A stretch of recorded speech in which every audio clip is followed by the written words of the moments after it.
자, 바뀌는 대출 규제로 집값은 이렇게 변한다라는 이야기를 한번 해보려고 하는데요. 여러분들 그 2003년에 그 이라크와 미국이 이제 전쟁을 한 게 있는데 그때 이 충격과 공포라는 단어가 처음 쓰였는데 혹시 기억나시나요? 이 단어? 야, 진짜 충격과 공포다라는 게 이 작전명이었어요. 이라크 자유전쟁 뭐 이게 뭐 정식 용어라고 하는데 그때 뭐 충격과 공포를 뭐 주겠다라고 하면서 이제 약간 작전명처럼 쓰였던 게 있습니다. 근데 작년에도 한국에서 충격과 공포스러운 일이 하나 일어났었죠. 뭐였냐? 바로 2021년 4분기 이 뭐 대표 키워드라고 할 수 있을 것 같은데 바로 이 대출 중단과 대출 난민이었죠. 갑자기 대출이 이제 중단되기 시작하면서 사람들이 대출을 받으려고 막 이리저리 막 지역들을 막 옮겨 다니면서 제발 대출해달라라고 하면서 막 줄서기도 하고 막 청원도 넣고 했었는데 어쨌든 새해가 밝아서 이제 대출 중단 부분은 좀 해결이 되기도 하는데요. 그때 한번 잠깐 중단된 사태가 너무 충격파가 좀 커가지고 정부에서 부랴부랴 대출 규제를 좀 일부 좀 풀어줬습니다. 그래서 전세 대출 같은 것들은 다시 이제 환원이 되고 그러면서 다시 대출이 나오기는 했었지만 그 당시에 소수여가지고 뭐 여론화가 되진 않았지만 계약금을 날린 사람들이 꽤 많았어요. 그때 계약금 걸고 나서 대출 안 나온다고 하니까 뭐 부랴부랴 막 알아보는데 답이 없잖아요. 그러니까 뭐 계약금 뭐 3천만 원, 5천만 원 날린 분들 많았고 그리고 뭐 청약을 넣었다가 청약 포기한 분들도 있었어요. 마침 그때 또 발표난 것들 있잖아요. 그러니까 이게 미리 뭐 중단을 하겠다고 얘기를 했으면 청약을 안 넣었을 텐데 청약 넣어놓고 나서 갑자기 대출 중단이 소급 적용되면서 뭐 포기한 분들도 많았지만 결국에 뭐 누구 하나 뭐 이렇게 사과를 한다거나 뭐 보상을 해주지는 않았죠. 그냥 신경 쓰지 않고 넘어갔습니다. 그러면서 어떤 일들이 일어났을까? 정부에서는 이제 계속 대출을 막 조이기 시작하니까 막 쥐어짜기 시작했어요. 대출 안 해준다고 하고. 그리고 은행들은 이제 금리 장사를 한다면서 대출 곳곳에서 비명이 났다. 그래서 신용대출이 6월부터 11월까지 5개월 만에 막 급등을 하기 시작합니다. 물론 이 동안 두 번의 금리 인상이 있기는 있었지만 금리 인상된 거 비하면 이제 가파르게 올라가기 시작하죠. 그리고 주택담보대출도 막 올라가기 시작합니다. 금리는 0.5%가 올랐는데 실제로 시장의 금리는 훨씬 더 많이 올라갔었다. 그러다 보니까 이제 사람들이 이제 이 은행 이 나쁜 놈들 여기서 지금 이렇게 국민들이 힘들어하는데 돈 장사를 하고 있냐라고 욕하는 분들도 많았는데 사실은 은행들만의 잘못이라고 할 수는 없었죠. 왜냐? 빌려달라는 사람은 막 너무 많은 거예요. 그런데 우리 형들이 이제 빌려주지 마 막 하니까 야 쥐어짜 막 하지 마 뭐 빌려주지 마 무조건 뭐 지켜 막 하니까 은행들 입장에서는 빌려줄 돈은 딱 정해져 있는데 사람들은 막 줄 서고 있으니까 어떻게 됩니까? 이자를 올려가지고 그래도 돈 빌리고 싶은 사람들은 빌리러 오세요 라고 하면서 이제 수요를 막 막았었죠. 그런데 그 힘들었던 4분기도 이제 다 지나갔습니다. 그리고 이제 2022년 이민년이 밝았죠. 그래서 제가 이제 1월 1일에 일출 사진을 이제 기사에서 이제 발췌해서 가져와 봤습니다. 이제 새해가 밝았습니다. 그러면 2022년에 대출 규제는 어떻게 되는 것일까? 이 은행이라는 존재는 사실 어떤 뭐 정부 기관은 아니거든요. 그냥 민간 기업이기는 한데 물론 정부의 어느 정도 이제 관할 안에 있을 수밖에 없는 업종이긴 하지만 정부 거는 아니라고 볼 수 있어요. 그러면 그냥 민간 기업이면 뭐냐? 민간 기업은 기본적으로 돈을 벌어야 되기 때문에 영업도 해야 되고 매출도 올려야 된단 말이죠. 그러면 작년 4분기 때 대출 중단, 뭐 대출해주지 마 이렇게 얘기를 한다는 거는 은행 입장에서는 사업하지 말라는 거니까 은행들도 좀 답답했겠죠. 돈은 있는데 빌려줄 수가 없으니까. 그래서 이제 우리 형들한테 물어봅니다. 형, 이제 2022년이 됐으니까 어떻게 좀 영업을 좀 다시 좀 해도 되나요? 라고 이제 물어봤겠죠? 왜냐? 2021년 말에는 사실 이제 3분기가 지나갔기 때문에 이미 어느 정도 또 이제 매출을 올려놓은 것도 있고 그리고 돈 나갈 것도 이제 다 정해져 있기 때문에 끝물이었죠. 이제 정산을 하는 시기였다면 이제 다시 리셋되고 다시 시작이야. 이제 12월까지 이제 또 12개월이 남은 거죠. 1월부터. 그러니까 이제 열심히 또 해야 돼요. 열심히 달려서 이제 영업도 하고 막 매출도 올려가야 되는 시기란 말이죠. 그러면 은행이 한 개냐 이거지? 아니잖아요. 은행이 여러 개예요. 그러면 은행끼리 경쟁을 하게 됩니다. 그러니까 나도 먹고 살려면은 좀 열심히 해야 되는데 제가 조금 이제 영업 좀 해도 됩니까? 라고 물어본 거죠. 그래서 지금 은행들이 조금 바뀌었습니다. 자, 대출 총량 규제가 이제 새해에는 리셋이 됐다. 그래서 은행들이 어떤 걸 하느냐? 우대금리라는 거를 되살리기 시작합니다. 기존에 금리가 막 올라갔잖아요. 그 금리가 올라갔던 이유는 이 우대금리를 안 주면서 할인을 안 해준 거죠. 그러니까 정가를 다 받은 거야. 오히려 정가보다 더 붙여가지고 프리미엄을 붙여가지고 금리를 높였었다면 이제는 리셋이 됐기 때문에 저희 매장으로 좀 오십시오. 저희가 할인 들어갑니다. 라고 하면서 우대금리가 살아나는데 뭐 우리은행 같은 경우에는 거의 뭐 엄청나게 늘어났죠. 0.6% 정도 인하를 해주는 그런 것도 있고 뭐 우리 원주택대출 비대면 같은 거는 우대금리가 아예 없었는데 0.5를 해준다. 그러면 상당히 많이 내려가는 거 아닙니까? 그리고 국민은행 같은 경우도 한 0.3% 정도 이렇게 조금씩 우대금리가 지금 살아나고 있다고 합니다. 그러면 생각을 해보세요. 자, 이제 우대금리를 준다는 거는 뭐예요? 이러면 이런 거를 하게 되면 이제 대출을 받기 어려워하던 분들도 나 대출 받을 수 있겠는데? 금리가 좀 내려가는데? 하면서 다시 수요가 증가하게 되는 거 아닙니까?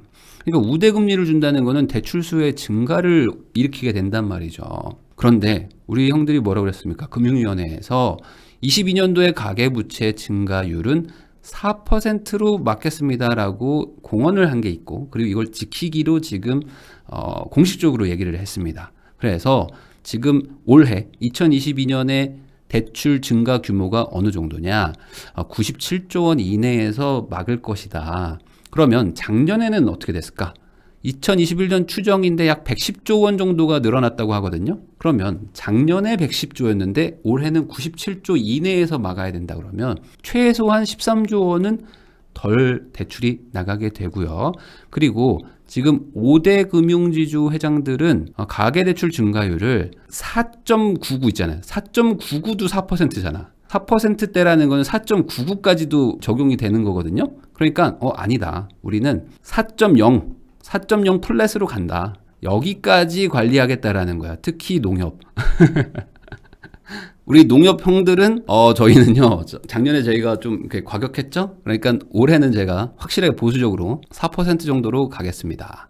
그러니까 더 타이트하게 가죠. 그러면 실제로는 97이 아니라 뭐 80 막 이렇게까지도 내려갈 수도 있어요. 그러니까 올해보다 훨씬 더 대출의 문은 많이 잠기게 됩니다. 그런데 여러분들도 한번 생각을 해보세요. 아니 지금 작년보다 집값이 많이 올랐잖아요. 그러니까 1년 동안 집값도 거의 뭐 10몇 %가 올랐어요. 그리고 전세도 많이 올랐거든요. 그러면 아주 단순히 계산해서 새로 갱신하거나 뭐 새로 매수하거나 하는 분들은 어쨌든 간에 대출 규모를 더 키울 수밖에 없거든요.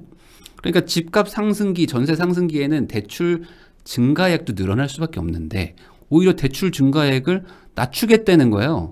그러면 이게 앞뒤가 안 맞는 거 아닙니까? 단순히 계산을 해봐도. 그래서 올해보다 뭐 똑같이 주는 것도 아니고 올해보다 더 적게 빌려준다. 올해 110조였는데 막 80조 빌려주겠다. 이렇게 해버리면은 상반기는 어떻게 넘어간다고 치자 이거죠. 그러면 하반기는 어떻게 되는 거냐. 이게 지금 다들 걱정입니다. 그런데 이제 금융위원회에서 얘기 나온 건 이거야. 뭐냐.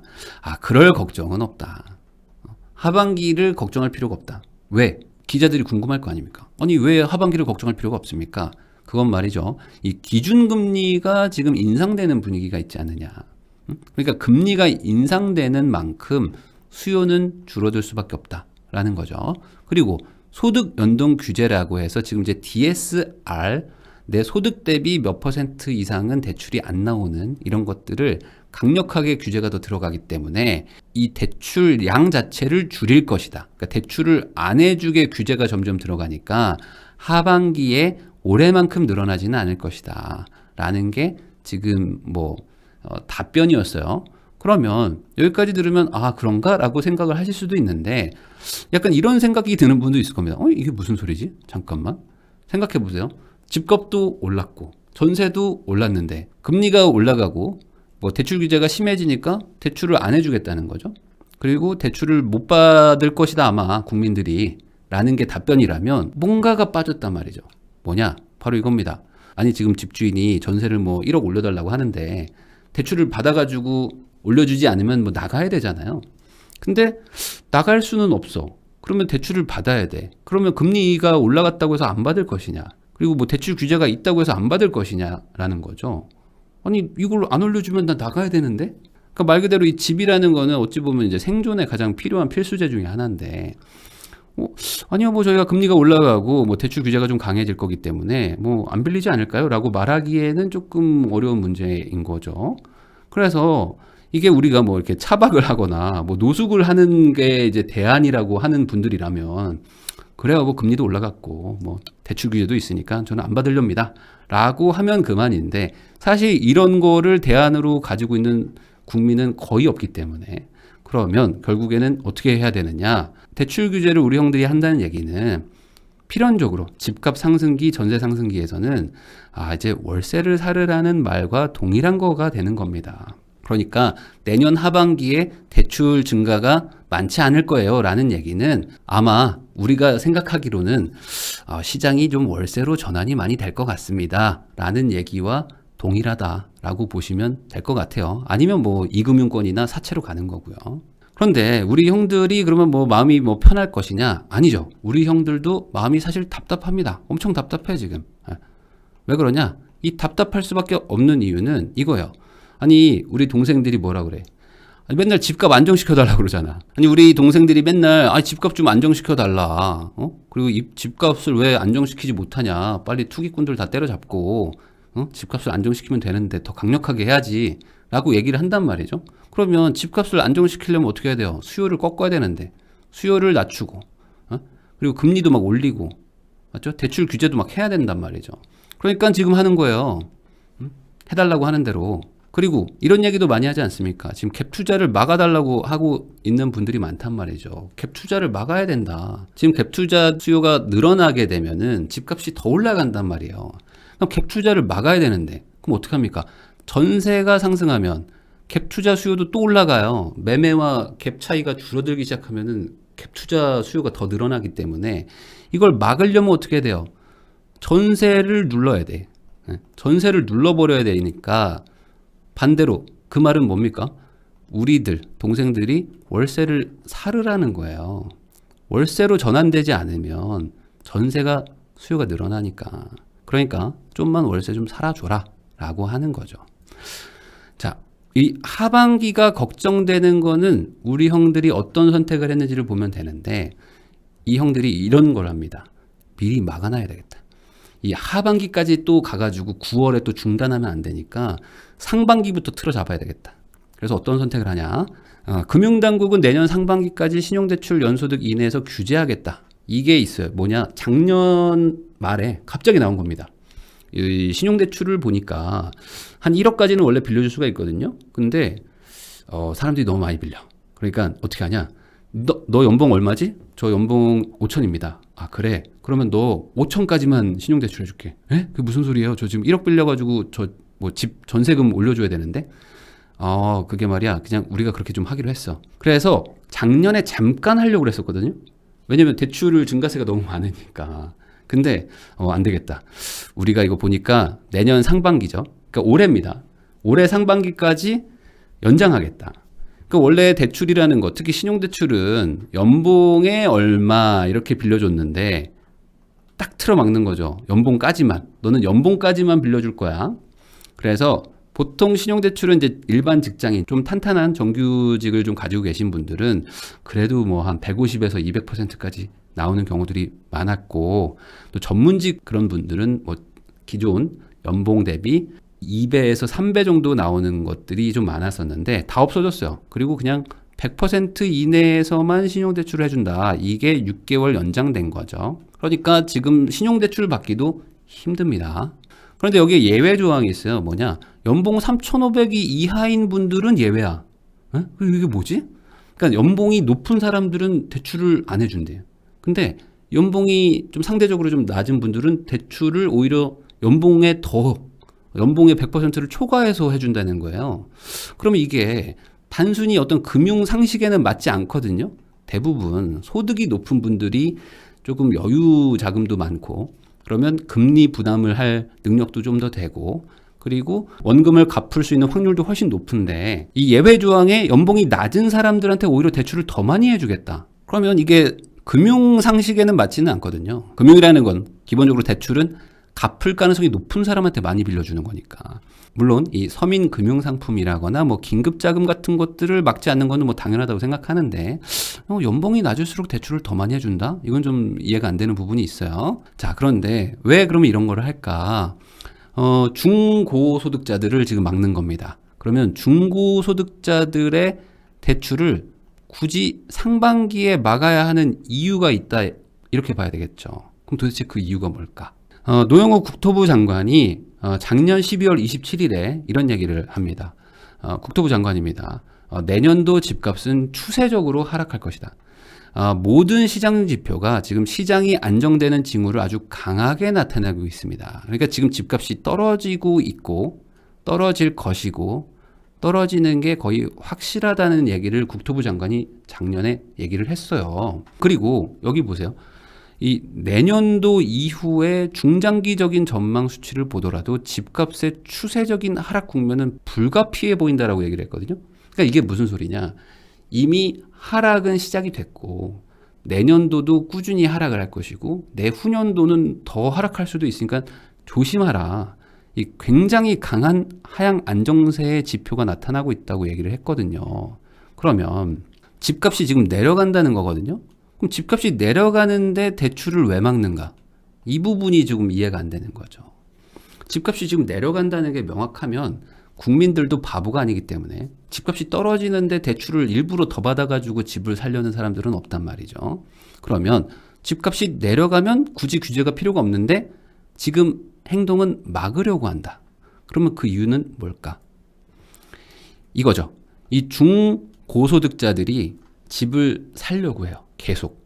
왜냐하면 지금 집값이 오르고 있고 뭐 공급도 좀 부족하다고 하고 그리고 뭐 아파트, 괜찮은 아파트를 살려고 하는데 뭐 매물이 마땅치도 않고. 그런데 이게 뭐예요? 중고소득자라는 건 뭡니까? 그래도 내가 조금 돈을 벌만하고 벌고 있고 모아놓은 돈도 있고 하니까 나도 좀 번듯한 내 집에서 좀 괜찮은 집을 좀 가지고 싶다라는 수요가 높을 거 아니에요. 이분들은 먹고 사는 문제는 해결이 됐는데 나 좀 괜찮은 집에서 살고 싶다 라는 수요가 있기 때문에 이분들이 어떤 걸 하냐, 신용대출을 왕창 받아가지고 전세를 끼고 집을 샀단 말이에요.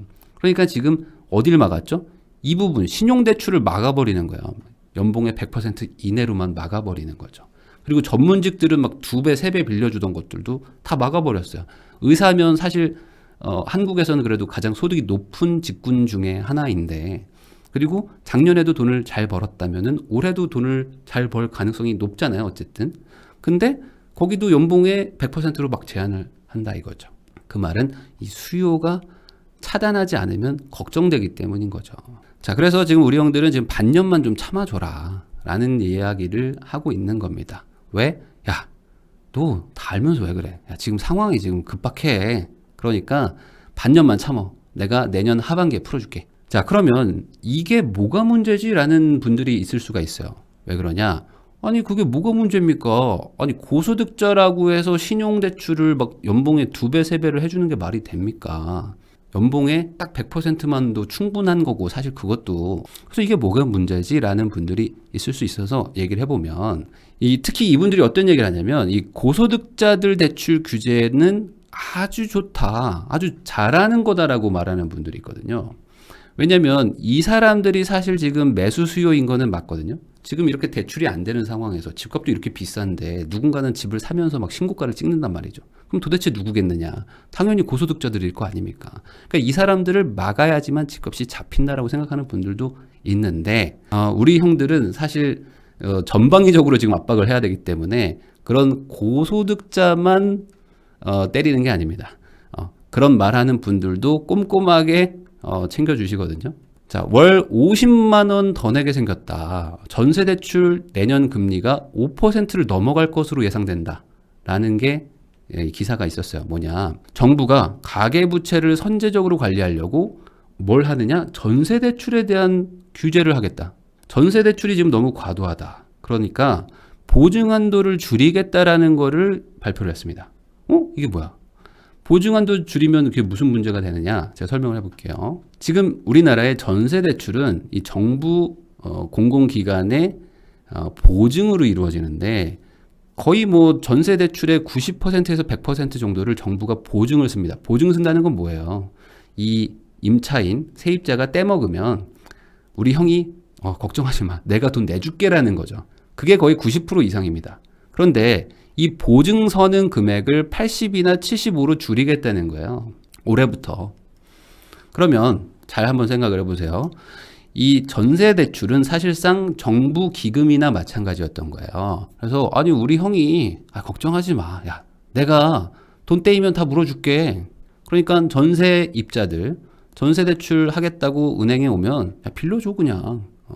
내가 다 책임질게. 그러니까 이 전세라는 거는 사실상 이제 정부에서 어찌 보면 약간 복지 혜택처럼 주는 거였죠. 내가 책임질게. 대신에 우리 형도 요구한 게 있었어요. 이 은행한테. 뭘 요구를 했냐. 야, 근데 어차피 내가 다 책임지는 거고. 그럼 너는 그냥 꽁으로 이자 먹는 건데 이자는 최대한 좀 깎아줘.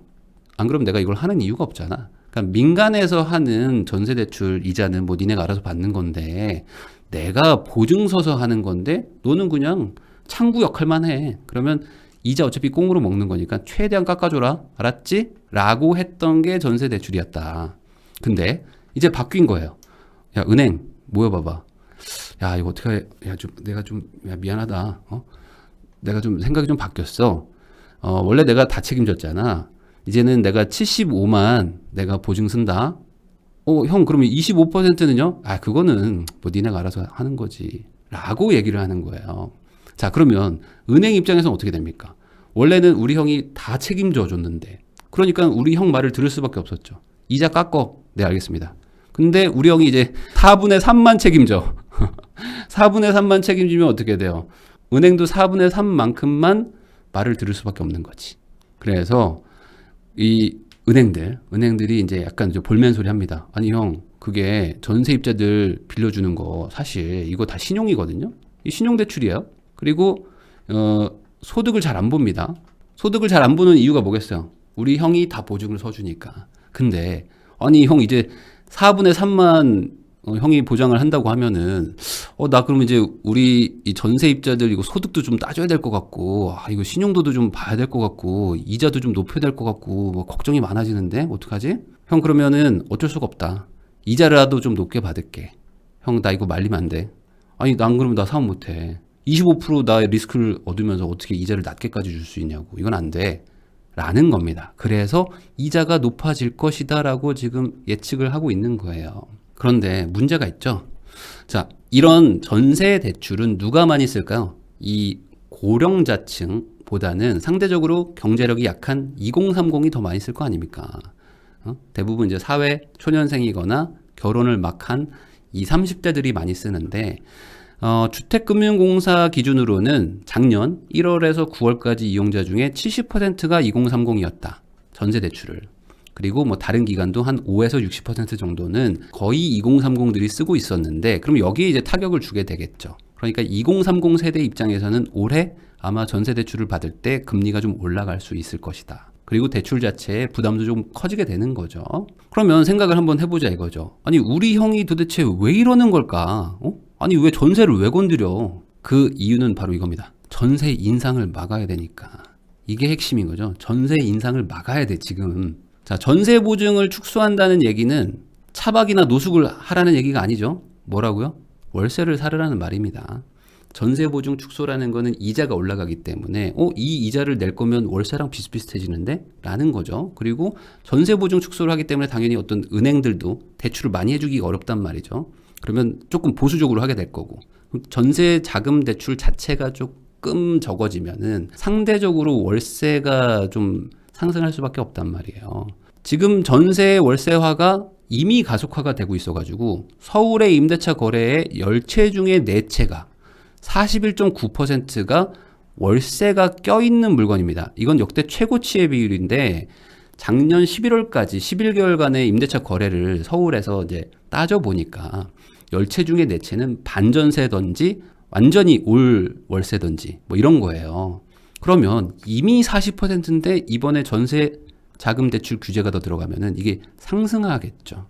그럼 45%막 이렇게 올라갈 수도 있습니다. 자, 그러면 지금 늘어난 보유세가 부담된다는 집주인들이 많죠. 뭐 종부세 올라갔다, 재산세 올라갔다고 하는 분들이 많은데 만약에 여기서 전세 보증 한도를 막 낮추려고 하는 지금 움직임이 있단 말이죠. 그러면 이게 여기서 보증이 내려간다, 보증 한도가, 그리고 보유세 부담은 올라간다.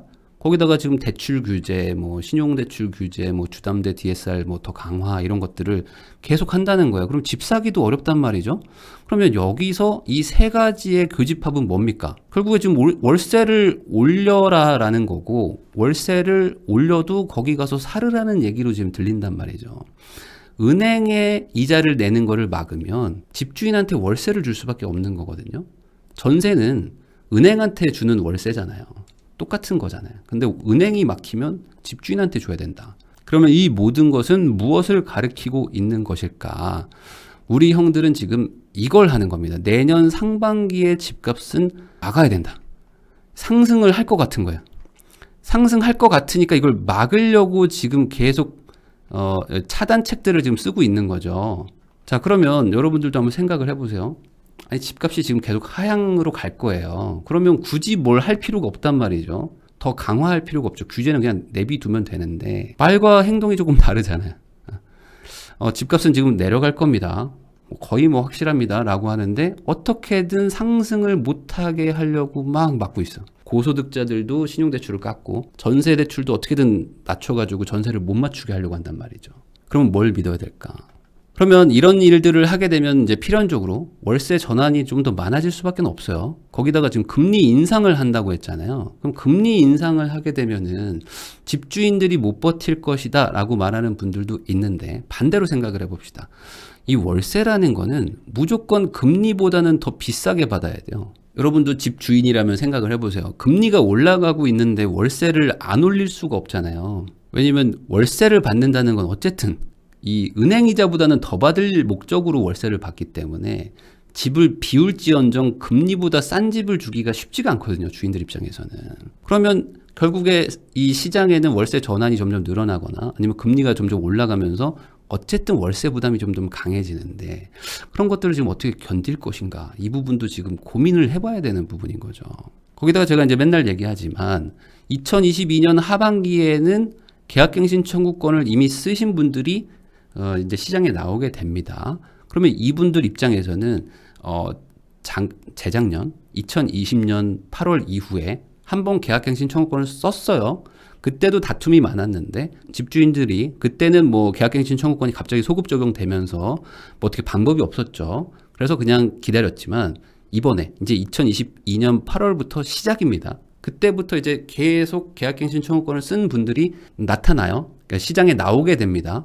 그러면 이제 집주인들이 시세대로 올려달라, 아니면 나가라, 아니면 내가 들어가겠다, 막 이런 식으로 나올 거란 말이에요. 그러니까 지금 4년치 올려받을 거를 이번에 받아야겠다라고 하는 주인들이 많아질 것이다. 그러면 전세를 올려받아야 되는데 전세 대출이 막 막히고 하면은 어떻게 해야 되겠어요? 반전세라도 받으려고 할 거 아닙니까? 반전세. 이걸 통해서 어떻게든 나의 손해를 좀 막아보려고 할 거 아닙니까? 그러면 세입자들이 지금 방어할 수 있는 방법이 없단 말이에요. 이 부분을. 그런데 여러분들도 이제 다들 아시겠지만 22년도, 23년도는 서울 신규 아파트 입주량이 최저예요. 사상 최저거든요.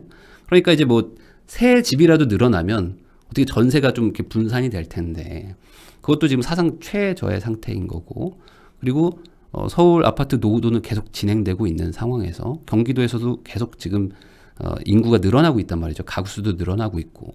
이런 상황에서 임차인 입장에서는 지금 대출 규제도 강해지고 그리고 월세도 인상될 수 있는 요인이 생긴다면은 사실상 지금 사면 초과의 상황에 빠질 수도 있는 거거든요. 그러면 이제 임차인들은 어떤 결정을 하게 될 것인가?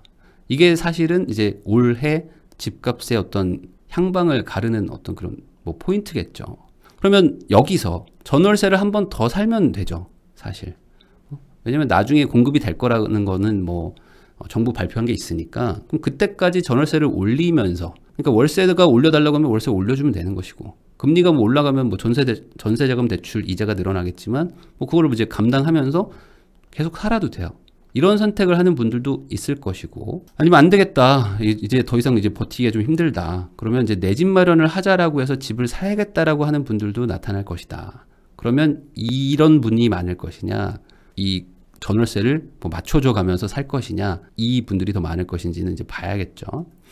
그래서 올 한 해 2022년의 최대 이슈는 뭐 제가 생각하기로는 이제 전월세 시장의 불안 요소, 이거를 어떻게 해결할 것인가, 이게 가장 핵심인 것 같아요.